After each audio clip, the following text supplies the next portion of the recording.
Hey guys, bagaimana jika seorang Queen of the Copet mengajarkan cara menjadi pecopet yang elegan dan penuh trik and trick? The Hustle dirilis tahun 2019, dibintangi Annie Hathaway sebagai Josephine Chesterfield, kita panggil Miss Jo, dan Rebel Wilson sebagai Fanny Rush, menceritakan kerjasama para pecopet untuk menipu para korbannya. Hey guys, balik lagi sama gue Jo. Sebelum ke alur ceritanya, jangan lupa untuk like, comment, subscribe supaya channel ini semakin berkembang.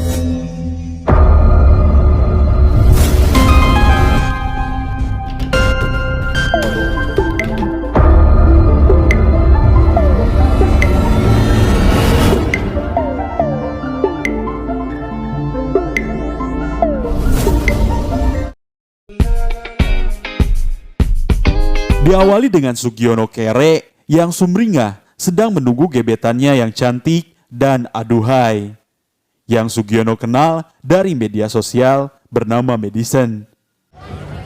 Jeremy?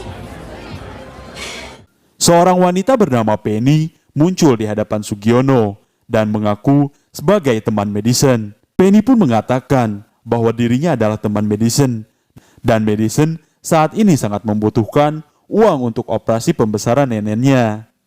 Mendengar hal itu, Sugiono pun berencana memberikan Penny $500. Bouncy castle. Okay.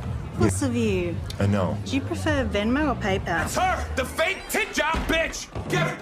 Di saat itu tiba-tiba, polisi dan seorang pria yang telah Penny tipu sebelumnya datang dan langsung mengejar Penny. Untungnya Penny lolos dengan triknya berkamuflase menjadi setumpukan kantong sampah. Ya, kantong sampah.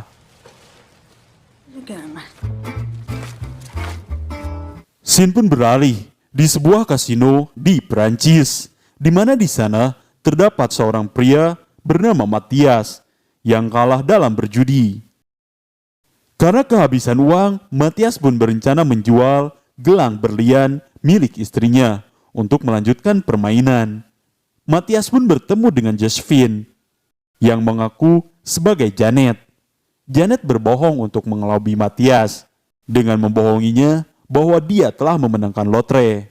Di saat Matthias memasangkan gelang tersebut, tiba-tiba seorang inspektur brigade dari kepolisian datang dan menangkap Janet karena telah mencuri chip milik orang tua.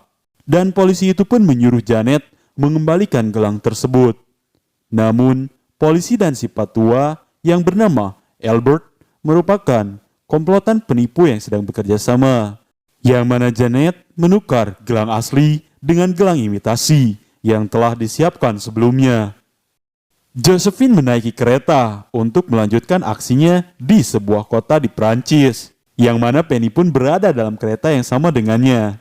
Penny yang lapar berniat memesan makanan, kemudian dirinya berpura-pura tidak mampu untuk membeli makanan yang ada dalam menu karena mahal.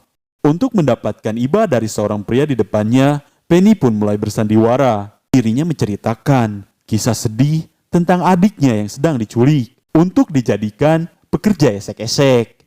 Dan kini dirinya akan memberikan uang tersebut untuk membeli adiknya atau menukarnya di pelelangan. Bisa dibilang begitulah. Mendengar cerita dari Penny, pria tersebut pun merasa iba dan mentraktir Penny makanan. Di sisi lain, Josephine mengapresiasi aksi penipuan yang dilakukan Penny. Penny yang kenyang lalu pindah. Di sana Penny bertemu dengan Miss Jo. Mereka pun berkenalan. Miss Jo berlagak tidak mengetahui apa-apa dan memulai perbincangan dengan menanyakan tentang adik Penny yang diculik.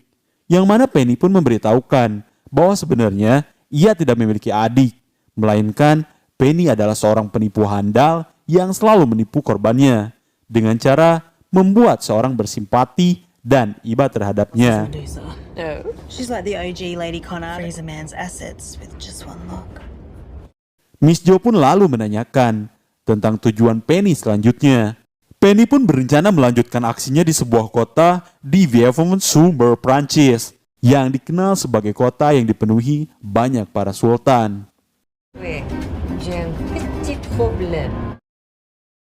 Kemudian di saat Miss Jo dan Brigit merencanakan penipuan terhadap pria tua kaya, namun target mereka datang bersama Penny yang berhasil menipunya terlebih dulu.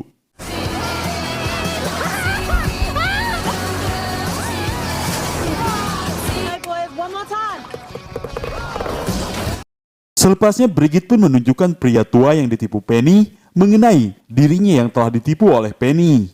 Kemudian Penny pun dijebloskan ke penjara. Penny pun mencoba mengelabui Brigit dengan berbagai tipu daya, namun Brigit tidak mempedulikannya. Miss Jo pun datang dan membebaskan Penny. Miss Jo memberitahukan tentang pria tua yang telah ditipu Penny. Pria tua itu merupakan mafia Rusia yang sangat kejam, jadi Brigit hanya melindunginya dan menyuruh Penny untuk meninggalkan Prancis agar aman. Di saat di pesawat, Matthias berada di pesawat yang sama dengan Penny. Matthias pun menyuruh Penny menemuinya di toilet. Saat Penny yang berada di kabin, dengan refleks Penny pun menghajarnya. Lalu Matthias menanyakan apakah Penny merupakan komplotan Miss Jo. Karena Matthias melihat Miss Jo bersama Penny saat di airport dan memberitahukan bahwa Miss Jo telah mencuri gelang berliannya. Penny pun berdalih bahwa dirinya bukanlah teman Miss Jo. Penny berbohong dengan mengatakan bahwa dirinya merupakan intelijen yang mencoba menangkap komplotan Miss Jo. No, okay. Medusa. Gastroenterology person. Yang mana Penny pun datang ke singgasana Miss Jo. Setibanya Penny di singgasana Miss Jo pun menanyakan untuk apa Penny mendatanginya. Penny yang merasa Miss Jo sangat mahir dalam menipu membuat dirinya kagum. Penny pun meminta agar Miss Jo menjadikannya sugar baby dan menjadikannya sebagai partner. Jika Miss Jo tidak mau menjadikannya sugar baby, Penny akan melaporkan Miss Jo ke Interpol. Miss Jo menanyakan mengapa wanita lebih cocok menipu dibandingkan pria. Semua pria selalu ingin merasa hebat dan dianggap sebagai pahlawan, sedangkan wanita hanya dipandang sebagai sosok yang lemah, sehingga anggapan itu membuat pria dengan mudah ditipu oleh wanita. Dan untuk menyempurnakan keahliannya sebagai penipu, Miss Jo pun mengajarkan berbagai hal yang harus dikuasai. Seperti berakting, penyelidikan, terampil dalam kondisi apapun, menguasai keahlian, tampil elegan, hingga membuka champagne. Dan pada akhirnya, Penny pun berhasil menguasai semua yang diajarkan oleh Miss Jo. Brigit yang tidak menyukai kehadiran Penny meminta Miss Jo untuk mengusirnya. Namun, Miss Jo tidak menyetujui hal itu, karena ia membutuhkan Penny dalam misi penipuan yang dia sebut Project Lord of the Ring. Setelah itu mereka pun memulai misi, dengan target pertama, seorang pria tua kaya asal Texas. Dengan keahliannya, Miss Jo membuat pria tua itu klepek-klepek, hingga si tua itu berniat melamar Miss Jo, dan melamarnya dengan sebuah cincin berlian yang sangat mahal. Miss Jo pun menerimanya. Setelah itu Miss Jo mengajak tua untuk menemui adiknya, yang tak lain adalah Penny. Yang mana Penny sedang menjalankan tugasnya, bertingkah seperti orang yang sedang mengalami gangguan jiwa. Miss Jo meminta untuk membawa Penny tinggal bersamanya, karena hanya Penny satu-satunya keluarga yang dimilikinya. Dan sebelum menikah, si tua harus melakukan tradisi keluarganya, di mana apabila Miss Jo menikah dengannya, si tua juga harus tidur bersama Penny. Mendengar hal itu, si tua pun langsung pergi, dan cincin berlian itu pun kini menjadi milik Miss Jo. Trik itu pun dilakukan mereka pada target yang lainnya.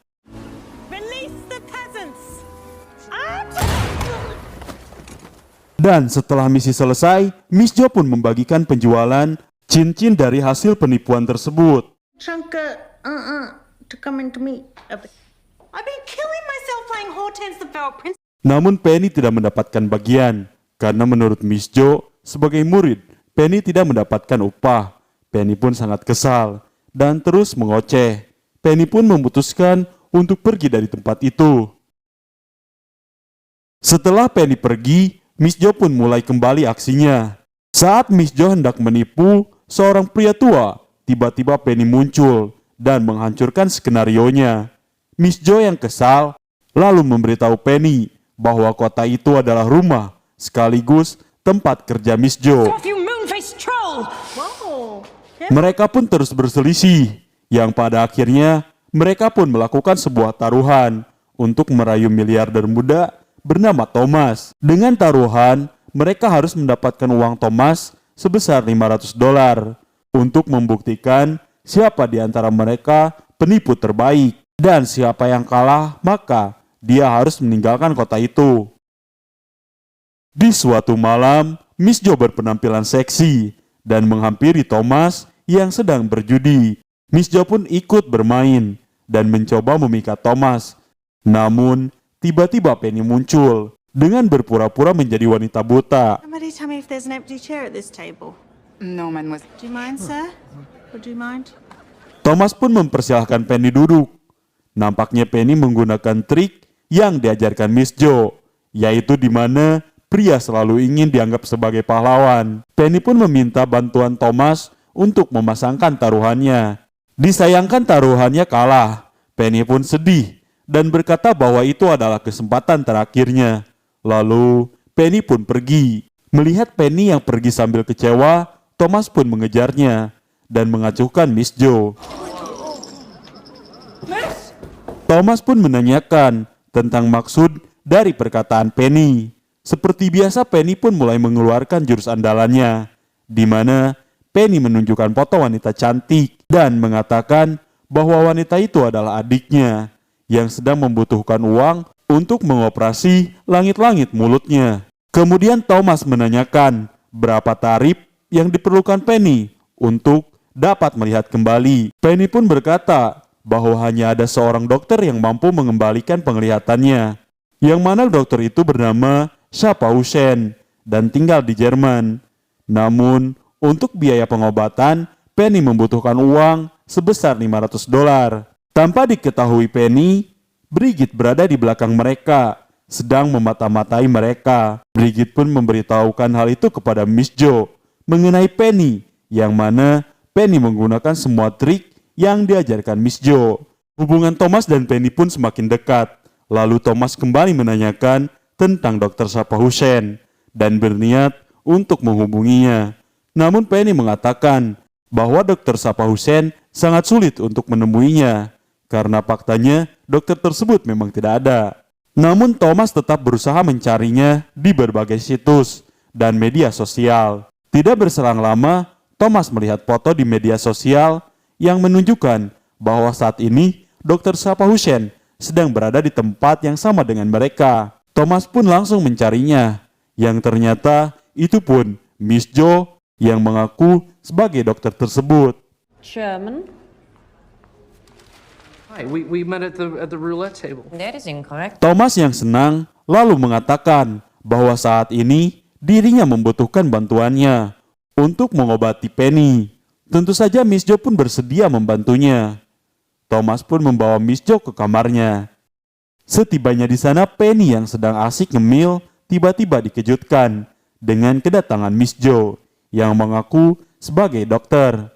Kemudian Miss Jo pun mulai melakukan pengecekan dan terapi palsunya untuk membuktikan pada Thomas bahwa sesungguhnya Penny tidak buta. Namun semua upayanya gagal.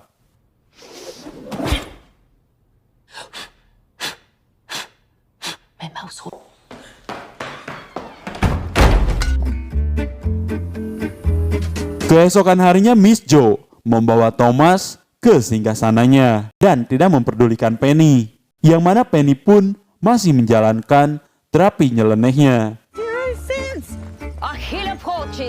Berlanjut di sebuah klub malam, di sana Miss Jo kembali memanas-manasi Penny dengan mengajak Thomas berjoget, yang mana Miss Jo menunjukkan goyangan mautnya hingga membuat Penny merasa cemburu dan sangat kesal melihatnya. Penny pun tidak tinggal diam. Penny menghasut geng mama yang ada di sana dengan mengatakan bahwa dulunya Thomas adalah kekasihnya. Namun semenjak Penny buta, Miss Jo merebut Thomas darinya. Mendengar hal itu, mama tersebut pun mendatangi Miss Jo saat berada di toilet untuk memberinya pelajaran. Di sisi lain, Thomas dan Penny pun asik berbincang, yang mana Thomas pun memotivasi dan memuji Penny. Thomas pun mengatakan bahwa seluruh saham perusahaannya akan dijual untuk biaya pengobatan Penny. Mendengar hal itu, Penny pun tersentuh dan bertanya mengapa Thomas mau mengorbankan semua hartanya, padahal Penny adalah orang asing. Thomas pun memberitahukan bahwa neneknya akan meminjamkannya uang. Ditambah, neneknya memberi nasihat bahwa uang harus menghasilkan kebaikan, dan jika Penny sembuh, maka itu adalah sebuah kebaikan. Ditambah, Penny bukanlah orang asing bagi Thomas.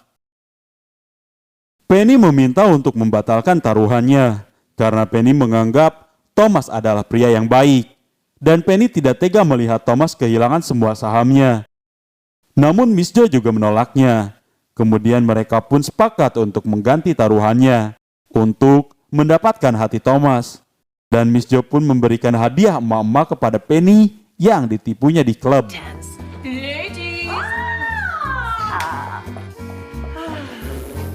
I can explain. Babes, this is not a good situation for you. Miss Jo pun tiba di kamar hotel Thomas. Di saat ia akan menggoda dan menunjukkan keseksiannya, namun Thomas nampak acuh. Miss Jo pun terus mencari cara untuk meluluhkan hati Thomas. Miss Jo merayunya dengan membahas tentang teknologi. Seketika Thomas pun mulai mengobrol dengan Miss Jo mengenai teknologi. Thomas.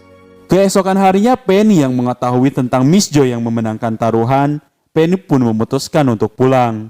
Tiba-tiba, Thomas datang untuk berpamitan dengannya dengan memberi Penny alasan bahwa investor memintanya untuk pulang, dan Thomas pun belum mengetahui Penny yang berpura-pura. Saat Penny mengejar Thomas, tanpa sengaja Penny pun terjatuh.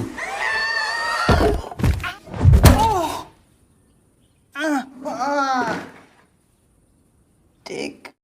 Di saat itu Thomas senang mendapati Penny yang bisa kembali melihat, dan Thomas pun berpamitan. Thomas memberitahukan bahwa dia sudah membayar biaya pengobatan Penny pada Miss Jo. Penny merasa bersalah, sehingga saat Thomas akan menaiki pesawat, Penny mentransfer uangnya untuk menggantikan biaya pengobatan yang sudah diberikan Thomas kepada Miss Jo. Namun Thomas menolaknya. Tak berselang lama, Miss Jo pun datang dan nampak ingin menghentikan pesawat yang dinaiki Thomas. Miss Jo pun memberitahukan Penny mengenai semalam Miss Jo yang menggoda Thomas. Namun saat Thomas mematikan lampu, Thomas malah mempresentasikan sebuah aplikasi kepadanya, yang mana Miss Jo pun menginvestasikan uang sebesar $500. Bahkan Thomas mencuri semua pakaian dan perhiasan yang lainnya. Awalnya Penny pun tidak percaya dengan ucapan Miss Jo, karena sebelumnya Thomas tak mau menerima uang yang akan ditransfernya. Namun saat Penny mengecek uangnya, di situ ia mengetahui bahwa Thomas memanglah seorang penipu. Give that boy $1 million. Cheating, slimy millennial Setelah kejadian itu, Penny pun berniat pulang dan mendatangi Miss Jo untuk berpamitan. Miss Jo memberikan Penny sejumlah uang sebagai bayaran proyek Lord of the Rings sebelumnya. Tiba-tiba Thomas muncul dengan sekumpulan turis. Mereka pun tampak kesal terhadap Thomas. Thomas menjelaskan bahwa dirinya telah mendapatkan $6 juta dalam menipu dan akan mendapatkan hasil yang lebih apabila mereka bekerja sama. Yang mana kemudian mereka pun memulai aksi penipuan di London. Saat polisi mengejar Miss Jo dan Penny, mereka pun kembali lolos dengan trik andalannya, yaitu berkamuflase. Dan film pun selesai. You did it again. Terima kasih buat kalian yang sudah meluangkan waktunya untuk menonton. Dan bagi kalian yang suka dengan channel ini, jangan lupa untuk like, komen, subscribe. Dan jangan lupa untuk mengaktifkan loncengnya, supaya kalian tidak ketinggalan video baru. Gue Jo pamit, see you in the next video, and have a nice day.